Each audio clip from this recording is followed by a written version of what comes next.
దేవస్థానం ప్రధాన అర్చకుడైనటువంటి రంగరాజన్ మీద దాడి చాలా అమానుషం.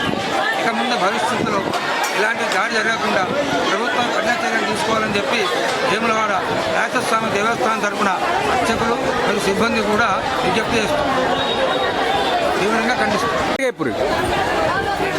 చులుకూరి బాలాజీ టెంపుల్లో ఉండేటువంటి ప్రధాన అర్చకులు సౌందరరాజన్ గారి యొక్క ఇంటికి వెళ్ళి చేసినటువంటి దాడి అమానుషమైనటువంటి చర్య.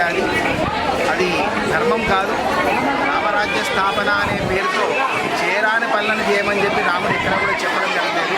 ప్రతి వారికి స్వాతంత్రం, స్వేచ్ఛ, హక్కు అనేది అందరికీ ఉంటుంది. కాబట్టి ఎవరి యొక్క పంథాలో వాళ్ళు ధర్మాన్ని అనుసరిస్తూ వెళ్తుంటారు. ఈ యొక్క దాడిని తీవ్రంగా రాజరాజేశ్వర స్వామి వారి యొక్క దేవస్థానం యొక్క సిబ్బంది మరియు అర్చక బృందం తీవ్రంగా ఖండిస్తున్నాం. ఇటువంటి చర్యలు పునరావృతం కాకుండా ప్రభుత్వం తగు చర్య తీసుకోవాల్సిందిగా కోరుచున్నాం.